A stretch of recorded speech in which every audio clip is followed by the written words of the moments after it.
भूतिया तालाब। बहुत समय पहले की बात है। एक गांव में एक भूतिया तालाब था। वो तालाब एक लालची साहूकार का था। वो अच्छे खासे पैसे देकर मछुआरों को मछली पकड़ने के लिए भेजता था। एक दिन अचानक से एक मछुआरा मछली पकड़ते हुए पानी में डूबने लगा। वहीं पास से एक गांव वाला गुजर रहा था। बचाओ, कोई मुझे बचाओ, मुझे कोई पानी के अंदर खींच रहा है। नहीं भाई, मैं तुम्हें नहीं बचा सकता। अगर मैं तुम्हें बचाने के लिए इस तालाब में आया तो मैं भी डूब जाऊंगा। बचाओ बचाओ, कोई तो मुझे बचाओ।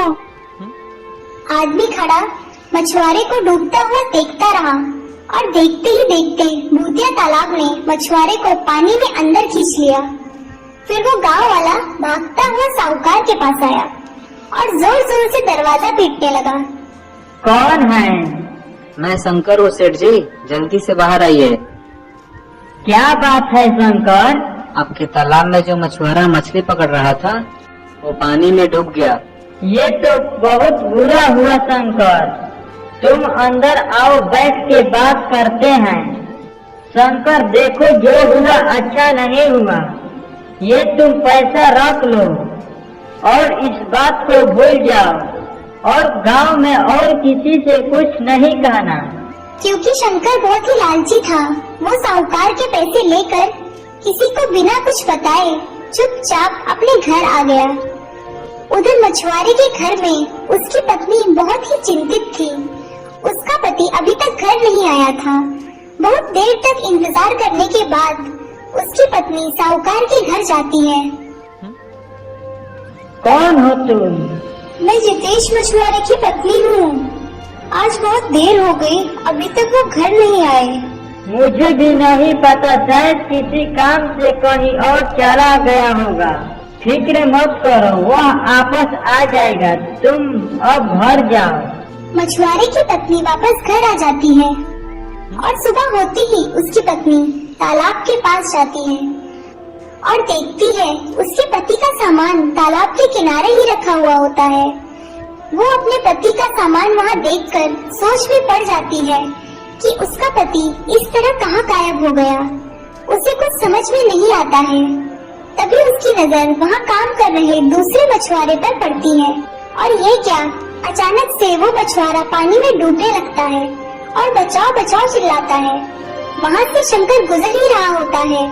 बचाओ बचाओ, मुझे इस तालाब से बाहर निकालो। नहीं भाई, मैं तुम्हें नहीं बचा सकता हूँ। ये भूतिया तालाब है। अगर मैं तुम्हें बचाने आऊँगा तो मैं भी डूब के मर जाऊँगा। और देखते ही देखते वो मछुआरा भी पानी में डूब जाता है। जितेश की पत्नी ये सब देखकर बहुत ही डर गई और सोचने लगी कि कहीं उसका पति भी तो इस भूतिया तालाब में डूब के नहीं मर गया। फिर वो साहूकार के घर की ओर चल देती है। जैसे ही वो दरवाजे पे पहुंचती है, अंदर से शंकर की आवाज आ रही होती है। ठीक है सेठ जी, आप बस मुझे पैसे दे दीजिए। मैं किसी को नहीं बताऊंगा कि वो दोनों मछुआरे उस भूतिया तालाब में डूब के मर गए। ये सब सुनकर जितेश की पत्नी चौंक जाती है और फौरन ही वो ये सब बातें गांव के लोगों को जाकर बता देती है। फिर सब गांव वाले इकट्ठे होकर साहूकार के पास आते हैं और उससे पूछते हैं, क्यों सेठ जी, जब आपको उस भूतिया तालाब के बारे में मालूम था तो आप क्यों उस भूतिया तालाब में मछुआरों से काम करवाते हो? ये सब तुम क्या कह रहे हो? ये सब झूठ है। मैं कुछ नहीं जानता, ऐसा कुछ नहीं है। आप भोले मत बनिए सेठ जी, हमें आपकी सब बात पता चल चुकी है। फिर गांव वाले साहूकार और शंकर को बांधकर उस तालाब के पास ले जाते हैं और उन्हें डूबने के लिए तालाब में डाल देते हैं। देखते ही देखते वो दोनों तालाब में डूब जाते हैं। फिर उस तालाब में से अचानक आवाज आने लगती है, आज मैं बहुत खुश हूँ। मैं कई सालों से इस दिन का ही इंतजार कर रही थी।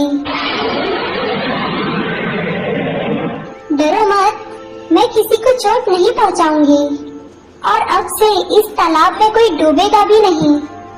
मैं साहूकार की मरी हुई पत्नी हूँ। बहुत सालों पहले मेरा पति इस तालाब में